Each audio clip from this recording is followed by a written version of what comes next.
I'm really proud of our team's ability to kind of bounce back and adjust.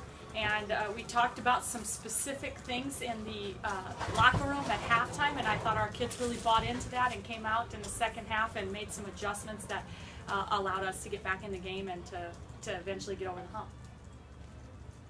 All right, explain to me what happened on that sequence. It was a technical foul before half. I still haven't figured that out. Their explanation was that after Bridget fouled after the 3-point shot, that Taya got a technical foul for undercutting the rebound on her box out.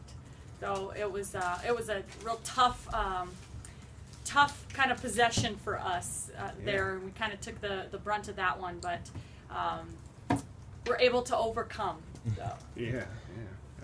In the scheme of non-conference home games, where would you rank this? This is a pretty good matchup between two tournament teams. Yeah, this was a really good basketball game and two pretty good teams, I feel like, and really excited to be able to kind of get the win on our home court in front of our fans. But I have no doubt that North Dakota is going to be a big force in that Big Sky again. Kind of closed the gap on the rebounding, but it seemed like it was a battle just to try to keep them off the boards all night. Anything special you had the girls do to? I think the biggest thing that helped us there in the second half was having Margaret McLeod on the floor a little bit more. Because of some foul trouble there early, we had kind of a smaller lineup with Bridget and Lisa in the game quite a bit together, and I didn't think that bode well for us rebounding wise. But it was something that we talked about. There was going to be a war that was going on within the game, and that was that rebounding war. This is a team that out-rebounds their opponents by about 10 boards a game, same as us. Two teams that take a lot of pride in rebounding.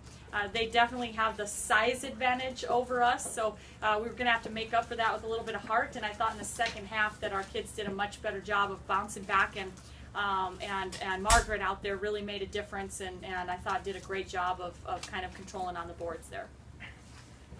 Started out quick in the second half, and then they kind of got away from you again, and then after that was, I guess, where the push really started that completed the game. What were some things that you were doing then?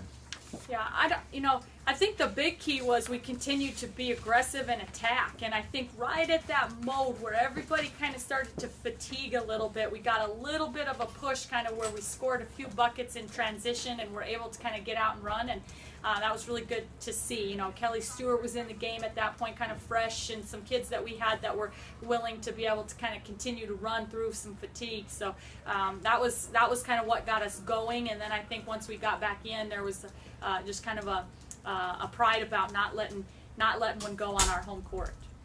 Kelly showed little ill effects from being sick. I mean, she got some really good minutes out of her today. Yeah, I was really proud. Kelly bounced back. I mean, I never want to suit up without her in a Coyote uniform. It was really fortunate that she was just out for a limited amount of time, and I don't think she's probably quite back to 100%, but certainly looked like it today and played through some adversity and just fought for us. So really proud of Kelly. Real consistent offense supplied by Contreras tonight. What was that? Yeah, I mean, the best thing about Rachel's game tonight is that she didn't just settle for jump shots outside.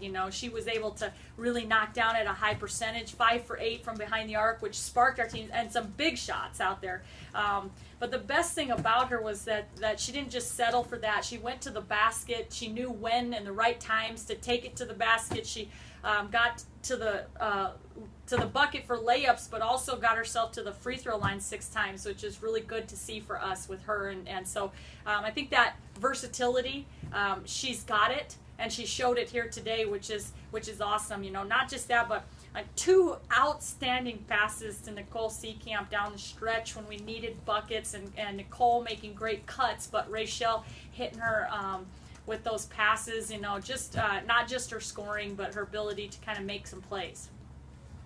You're down to just the 2 tournament games here coming up before conference season starts. Where would you say you're at as far as being ready for the conference wars? I mean, Well, you know, when I look and see that we gave up 81 points, I'm not super excited about that.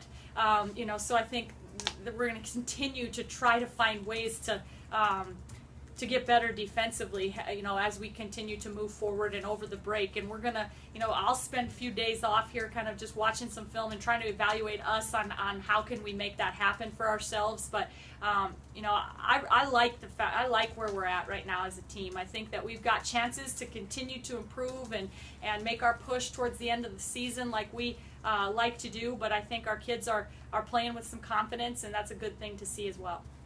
As far as like small goals, do you feel like you made a case for the mid-major poll now?